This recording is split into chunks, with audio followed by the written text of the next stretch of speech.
Magic Monday. Okay, so Nikki and I, you guys are probably like, do these girls wear any other clothes? We literally just had the conversation.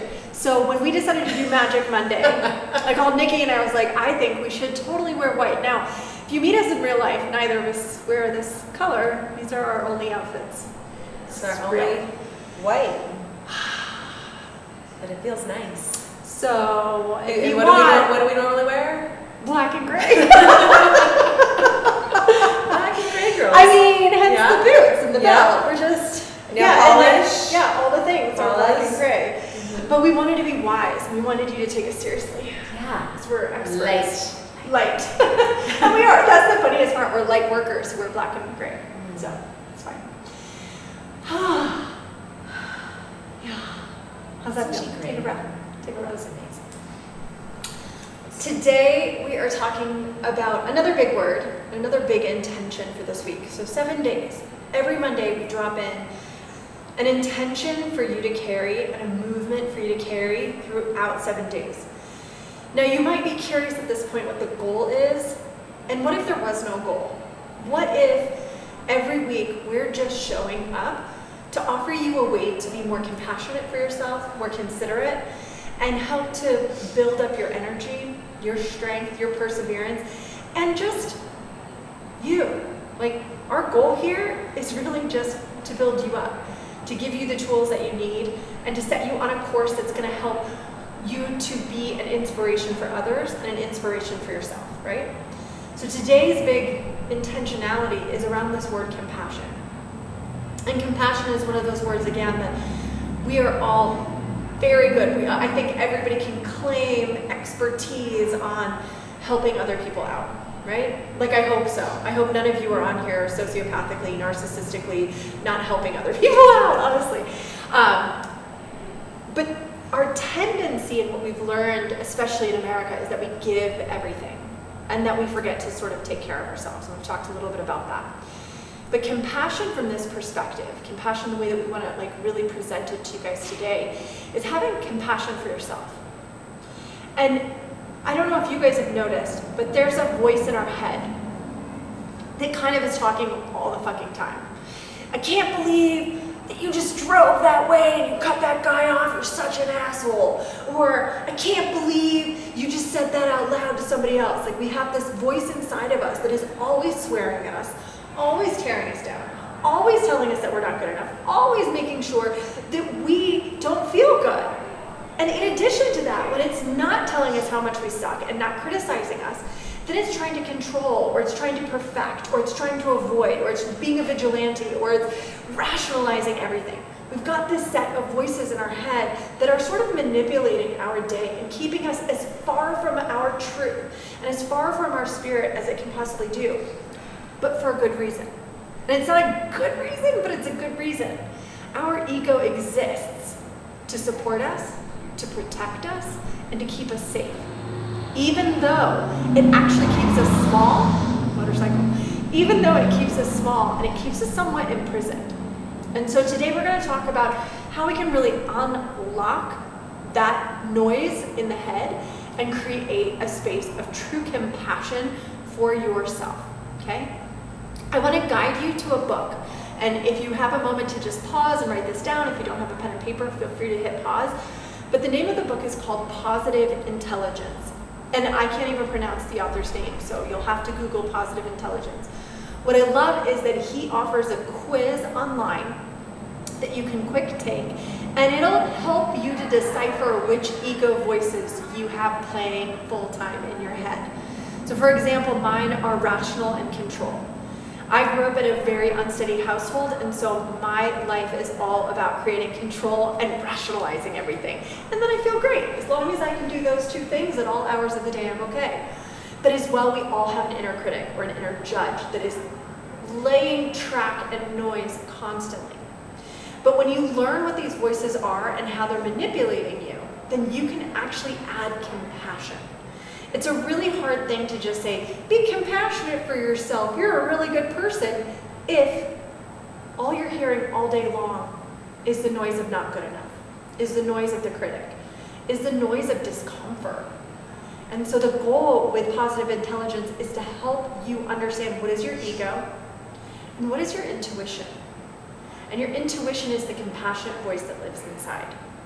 And so with that idea, I'm going to have Nikki talk a little bit about what she would track with her clients and how compassion works in her client base, really, from the perspective of meditation and from the perspective of just the 3 top motivating tools that we can use in this, just after we do her movement. But we want to talk about compassion first, just from that perspective of what it means to you with our clients, without nailing down our 3 motivations. But Just what it means to me. Yeah. It took me a long time to learn to be compassionate with myself. So, and I was actually, while you were talking, I was like, I wonder what Willow's definition of compassion is. You said compassion, you just said that it is our intuition. As a guide. As a guide. Yeah. But I feel like it's even more than that, and you can expand a little bit on that. I would just like to hear a little bit more of a definition of compassion from you, and then I'll share if that's okay. Great. Yeah, please. Put you on the spot. I love it. Thank you. So from the perspective of compassion, what I see compassion as for each of us is I have no problem checking in on my neighbors to make sure that they're okay. I have no problem calling my best friend and asking her how her week is. Texting a friend and making sure that their first day on their job was great, the first day at their new gig was awesome. I have no problem laying with my daughter and caring for her and rubbing her back. I'm compassionate for those people. I have no problem with that. What I see each of us struggling with is having that same relevant compassion for ourselves. So when I'm beating myself up the most, and we all do it, guys, it doesn't matter how good you are at this, we all suffer from this one. But when I notice that I'm reeling, when I notice that I am beating myself up incessantly, nonstop, I have to be a good neighbor to myself. I have to phone myself. I have to text myself. I have to take that time out to add compassion and understand that I'm wounded and that I feel pain, and that it's okay that I'm wounded and I feel pain, but what would I want my mom to do, or what would I want my friends to do, and then I have to be that friend for myself. Yeah. That's perfect. For me, the words that come to mind for compassion are kindness and tenderness, which goes completely with what you just said. Yeah, but more clear. But fucking clear. Well, that's the example. This is like the definition. These are the words. I love it. Thank God. This is why we do this together, guys. It's a good match. It's a good mix. So yeah, kindness and tenderness. How you treat, anybody who's hurting, struggling, being challenged in any way. Treating them with kindness and tenderness, taking judgment out of it, just giving love. And yes, it's the hardest thing to give to ourselves. So it's a practice. It is an absolute practice. And it's the heart, in yogic philosophy and in others, Eastern traditions, compassion, as you would imagine, is heart-centered. So it's, it's really dropping into this place and tuning into that energy and fostering that, breathing into You it. guys just feel that just as you came in and started talking, I'm like, oh yeah, breathe. Yeah, breath, breathing into this place. So yeah, that's for me, kindness and tenderness, learning how to do that, which is tricky. So that's a whole, learning how the mind works and how it sabotages us from it is an interesting thing. There's a lot of conditioning that has prevented us from being compassionate. And it's not always easy to be compassionate towards others too when you're self-absorbed. Once again, it goes back to the times right now where many of us are just, kind of scurrying around trying to, worry about our survival and don't take the time or haven't, or it's harder to center and find that place of kindness and tenderness because we're busy.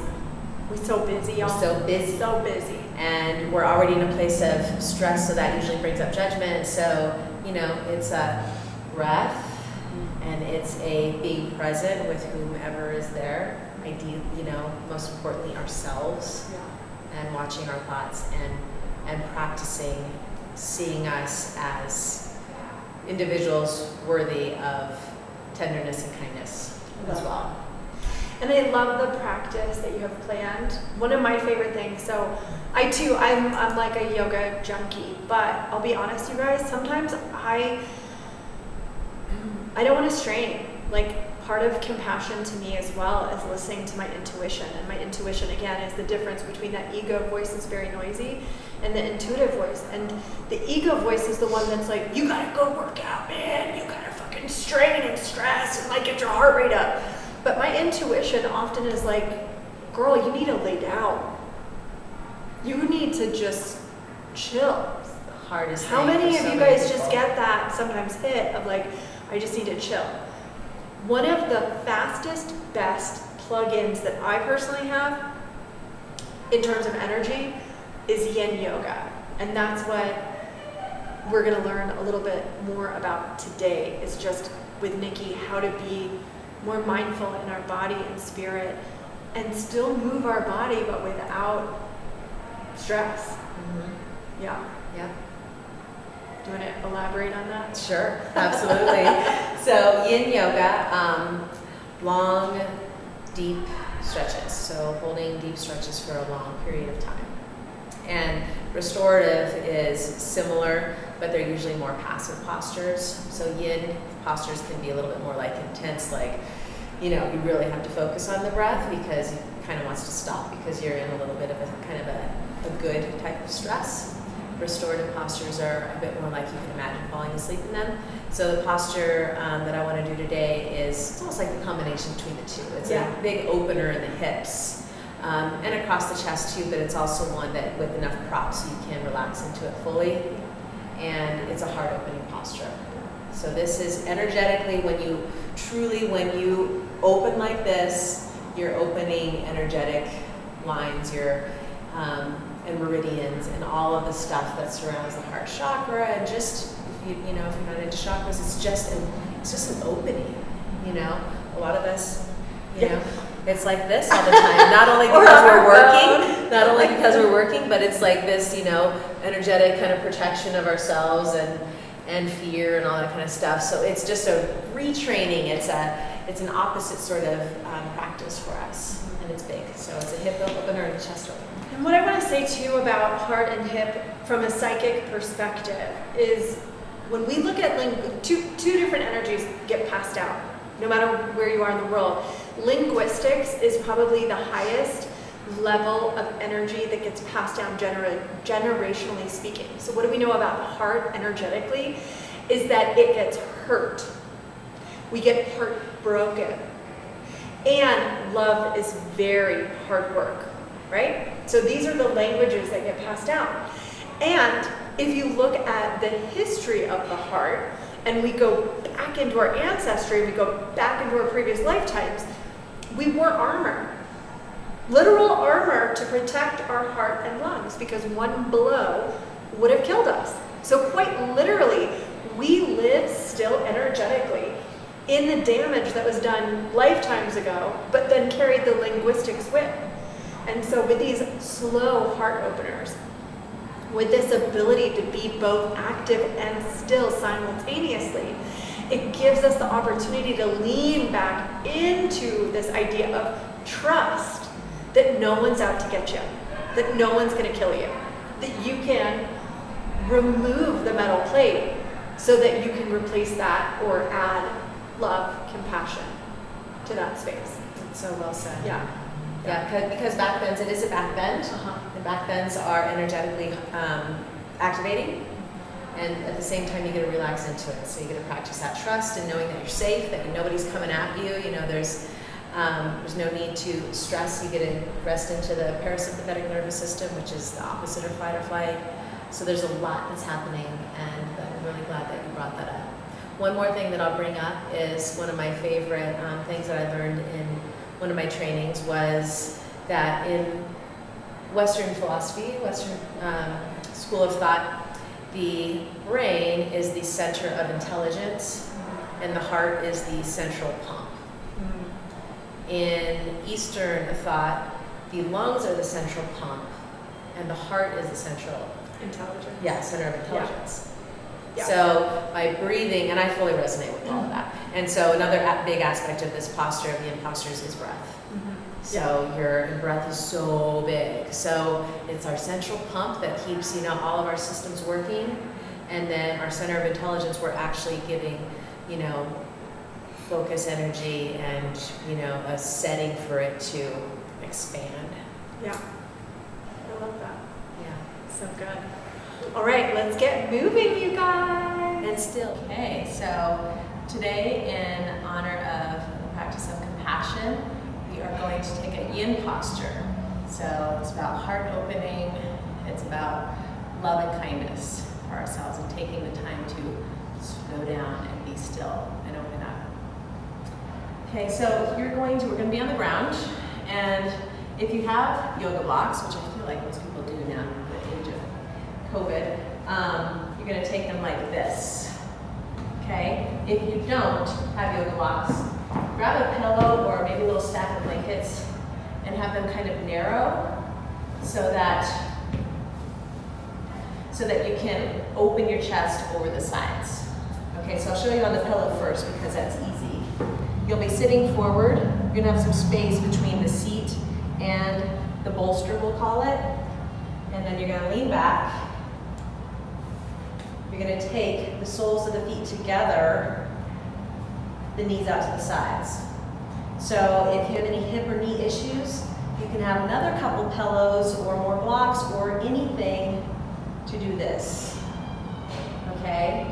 So that is an option, or you can just let them be open. Okay, and the head will lay back like this. If that's too much on the neck, then you put a little extra blanket here. Okay, if you're using blocks, one is like this, one is like this. You're going to come back, so just right below the shoulder blades in between them, you're on one, and then your head rests on the other. It's a little uncomfortable until you get there, and then it feels great. Okay, and then your knees are going to come open, and your arms now are wide. Any shoulder issues, you can take them closer in. Otherwise, let them come out to a T. Feel this opening across the chest. And then once you feel like you're settled, relax your hips, relax everything, close the eyes, and let's just come into our breathing. So in and out through the nose, and really imagine that you're breathing straight into the chest and filling up, expanding in all directions, like that loving, kind energy is emanating now from the heart into the arms and legs and head. Maybe you're a visual person and you want to imagine the color green. Each exhale, you soften more into the pose and you let go of more and more control of holding, fixing, doing. Just be here in this posture. Feel heavy. Inhales, fill up. Exhales, release and relax. Continue.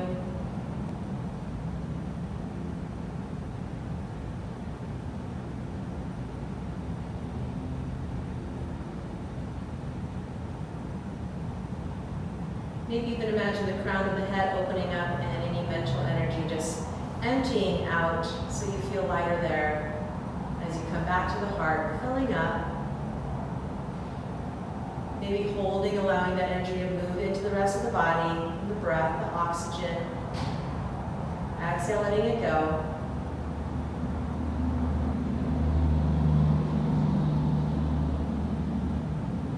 Continue, open the mind.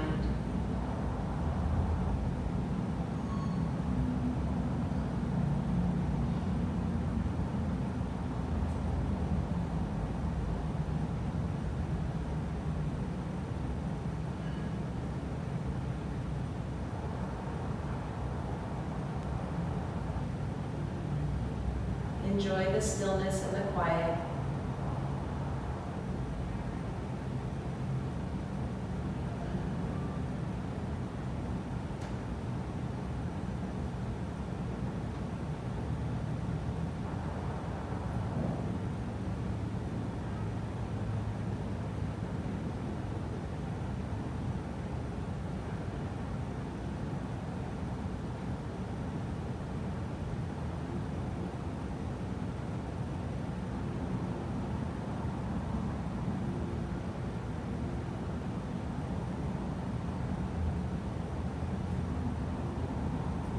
Here for about 1 more minute, but you are free to stay here as long as you want.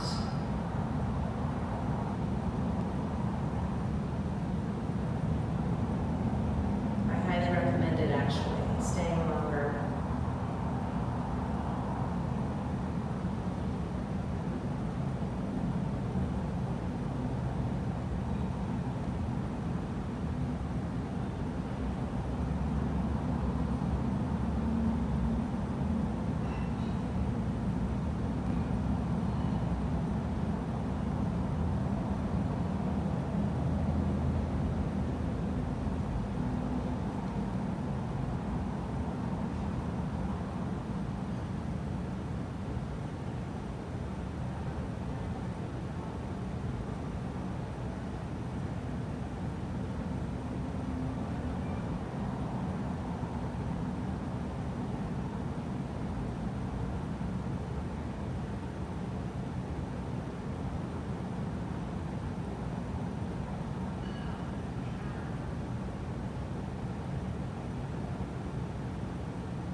Your hands can come outside the thighs to help the knees back together.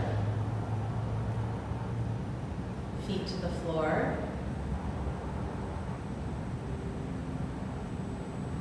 And then you'll roll on the side just long enough to get the bolster or blocks out from underneath you. You'll come back onto a flat back. Turn your tailbone under a little bit, tuck your chin, and just rest here with the spine in its natural curves.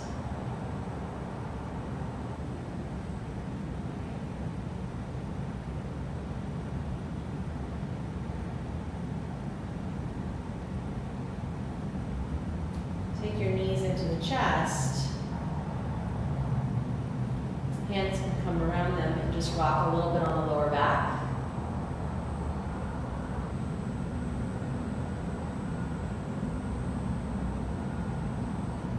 And then take your feet straight up towards the ceiling.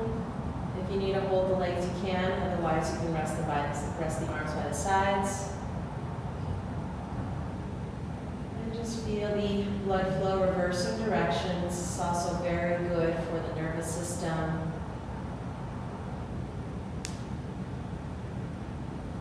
Another posture you can stay in for a longer. You can even put that bolster or block underneath the hips.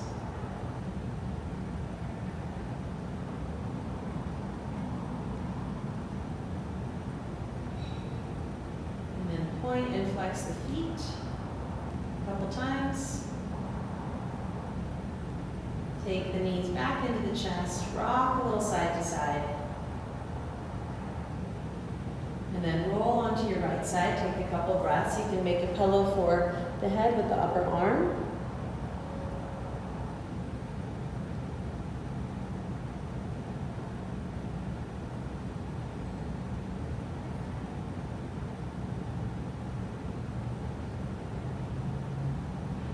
And then slowly press yourself up to seated. Close the eyes. In any seated posture that feels good, you can always sit on your bolster or block. And feel the energetic effects and physical effects of that restorative yin posture. Heart, the body, and the mind.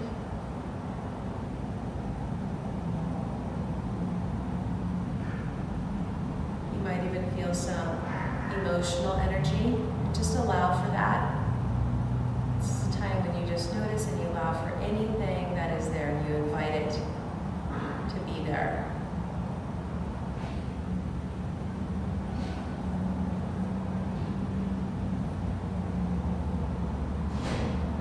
Rejecting no part of yourself.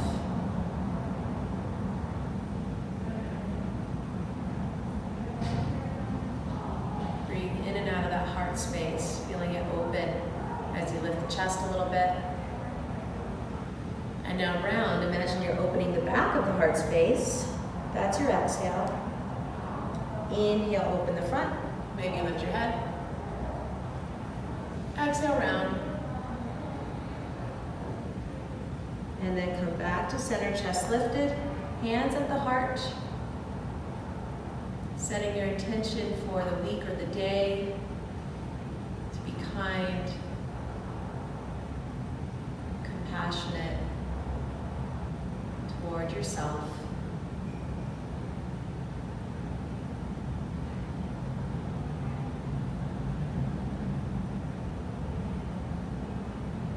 And whatever action or thought that looks like, committing to that. Because this is a practice.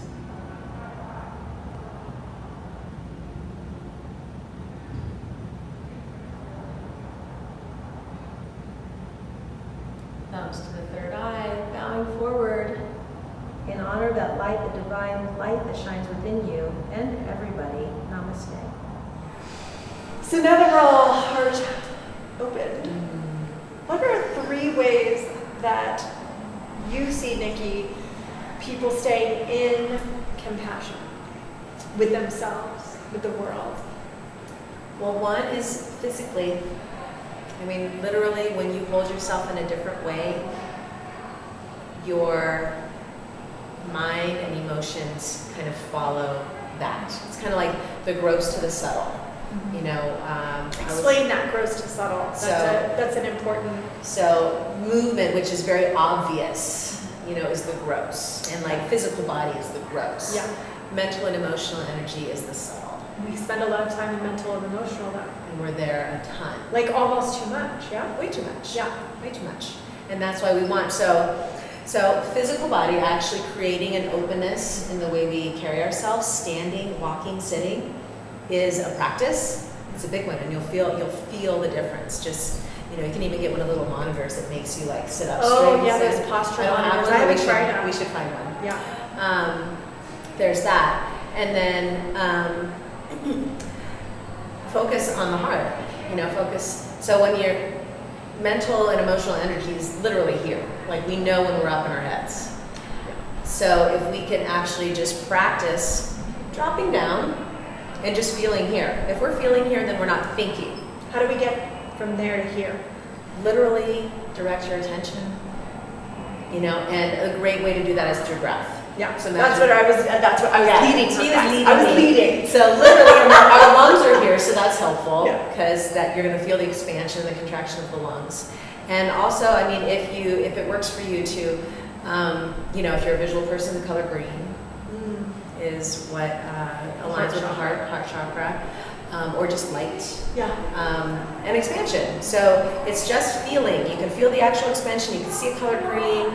You can tactile, like bringing your hands to your heart is a great way to. I do this a lot, you guys. I Me put my too. hand on heart so much. Like whenever I'm so busy up here, again, rationalizing and controlling, because that's what I do. I have to like physically put my hand on heart. I also have to get my heart rate up. To get out of my head, Good point. I have to get to the point where like I'm out of breath and my heart is pumping. That's why a lot of people run, especially type A's. They're run just because they need to, you know, transform that energy. So yeah, cardio, literally cardio, it's hard, is huge. Recommended for everybody to get out of their heads. Yeah. You process a lot. You probably, you know, start thinking a ton in the beginning, but eventually it quiets. Right. You know, and so that's huge. So physical in both actual posture and movement, and getting the heart pumping and breath and all of those things. And then, once again, for me, it goes back to connecting with others, and it's the practice of non-judgment. Mm-hmm. So that's a little bit of a deeper, more advanced practice that takes some But the talk. positive intelligence might really help that book with this idea of judgment. That's perfect. Yeah, learning how the mind Again, that's tries to like protect from itself. last week we talked a lot about education and reading, and that's like this is a good educational book with regards to the judgment piece. It sounds really, really great. Yes. Because it's a big word. Again, it's like responsibility. We've already thrown that one at y'all, so judgment, maybe we'll do that next. Judgment is huge. Yeah. It's a big block. Yeah. A But I do feel- protective block. I feel connection is compassionate, but as well, we go back to that responsibility word of choosing the people who are going to support you, Yes. that are going to make you feel good about yourself.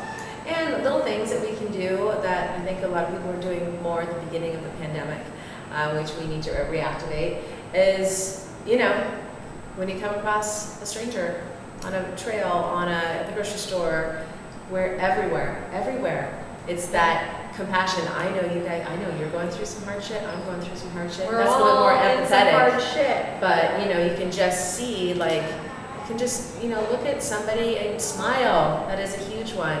I and make just jokes imagine. because now that we do sometimes have to wear a face covering, if you ever run into me on a street corner, I will generally make jokes. I will say kind things. I will compliment people wherever I see them because people can't see our faces right now. We are losing that empathetic, and we're going to talk about that next week. We are losing a lot of that empathetic touch that is hard to be compassionate for others if we're not seeing them as human beings. So making sure that you add that compliment in allows them to see your humanity and vice versa. Totally. Yeah. Just, what? Our default should just be kindness and tenderness. Oh my All the God. time. If you can practice, open yourself up, get some cardio, and practice kindness and tenderness. Kindness. Even if it's just like a hello. That's kind. Yeah. It's different than ignoring somebody. And something that we didn't say, but we had planned to say, that I'm just going to add here, is when it comes to compassion, if you're willing to treat others with compassion, please turn that back on yourself as well. Because if your best friend spoke to you the way that you might be speaking to yourself, you would not be friends with that person. Okay? So you have to watch. You have to watch your thoughts. You have to, kindness and tenderness goes to yourself too. It's not just being kind and tender out here. It's also remembering that when the inner asshole is being mean, that you add kindness and tenderness and just look at that from the perspective of, if this was my best friend talking to me this way, what would I do? Right. Would I ditch this best friend? Right, like you can't ditch yourself, so you're gonna have to figure out how to make it feel better, peeps. Mm-hmm. Yeah. Yeah, it's the most important one really, is Yeah. being kind and tender to ourselves. To ourselves. But sometimes you have to learn it different ways or whatever it takes to do it. So, Read that book. That sounds really great. positive intelligence. Smile at people. Be Work on kind. your body. And this is just another Magic Monday, y'all.